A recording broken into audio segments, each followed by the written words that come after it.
জঙ্গলের মাঝে জেগে থাকা এক আধ্যাত্মিক শক্তি বুড়ো কালী মন্দির।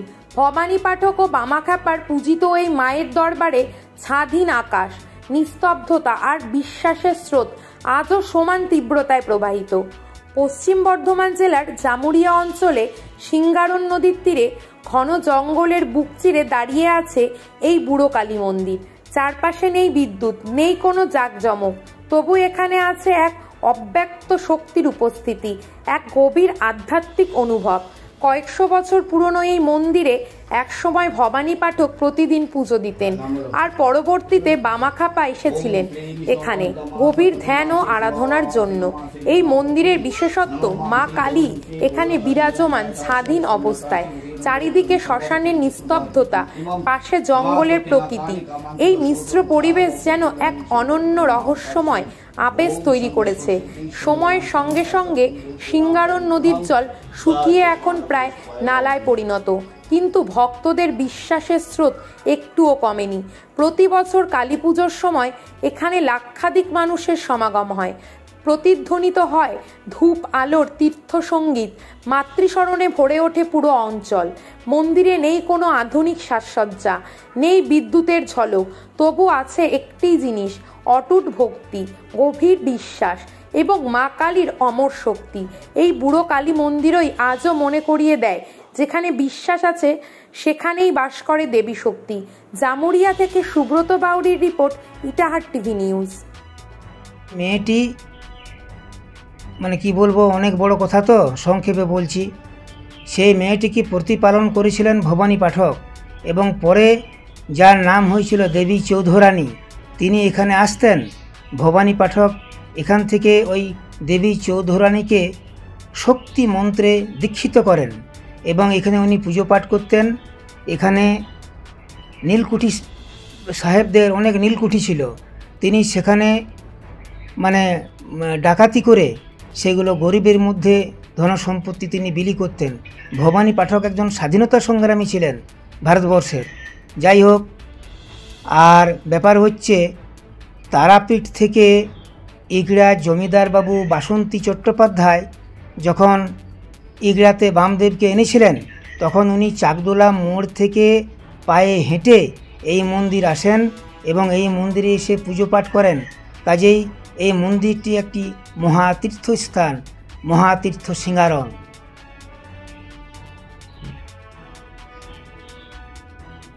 এই জায়গাটার নাম হচ্ছে সিঙ্গারন।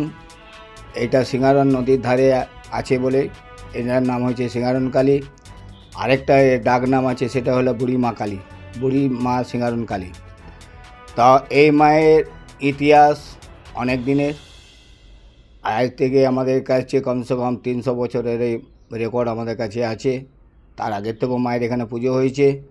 এখানে আমাদের শোনা কথা, ভবানী পাঠক দুর্গাপুর জঙ্গল থেকে এখানে আসতেন, মায়ের এখানে পুজো করতেন, এবং তার সঙ্গে সঙ্গে আবার ধরুন তারাপীঠের বামদেব, তিনিও এখানে এসছেন, মায়ের এখানে পুজো করে গেছেন। এবং এখানে অলৌকিক ঘটনা অনেক ঘটেছে। যেমন এখানে আমাদের মন্দিরের সামনাসামনি একটা ওসিপি হয়েছিল। তো সেই ওসিপি করার সময় যখন জিএম, ম্যানেজার, এজেন্ট এই মন্দিরে আসে, এসে পরে আমাদেরকে বলে যে এই ব্যাপার আমরা এখানে ওসিপি করব। তো আমরা কিন্তু তখন অবজেকশন করেছিলাম, আমাদের অবজেকশন তারা মানেনি। না মানার পরে তারা এখান থেকে ওসিপি করতে শুরু করে। ওসিপি শুরু করে, প্রথমে যখন বোরিং করে দেখে যে 18 ফুট করে পরে 17 ফুট কয়লা। তো ওই ওয়াদের ম্যানেজার একদম গদগদ ভাবে, তখন ওরা এখানে আমাদের কথা না শুনে পরে এখানে ওসিপি করে বেশ কিছুদিন ওসিপি চলার পর কোন দিক থেকে যে জল এসে পরে ওসিপি ভরে যায় ম্যানেজারও বুঝতে পারেনি, এবং তবু নাই করে কয়েক কোটি টাকার মাল এই ওসিপির মধ্যে এখনও পর্যন্ত ফেসে আছে।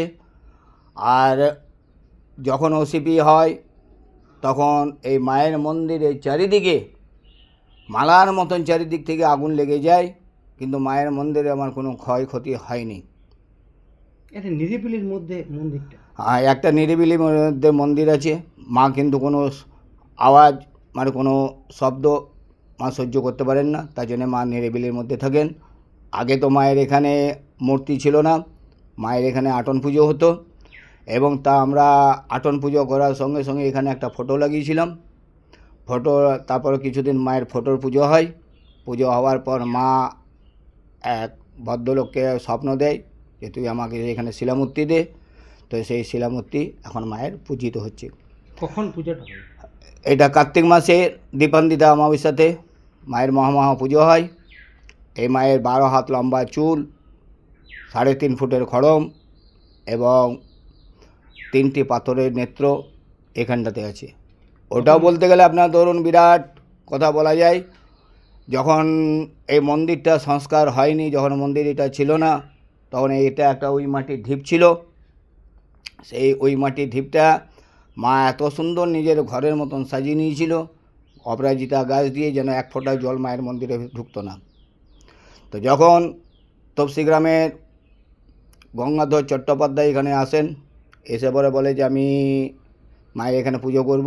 মায়ের পুজো করার পর বলে যে ঠাকুরমশাই আপনারা বলুন এখানে মন্দিরে কী করতে। বলুন শুনুন, মন্দিরে এখানে আপনারা যদি পারেন একটা আটচালা করে দিন, মন্দিরটা সংস্কার করে দিন।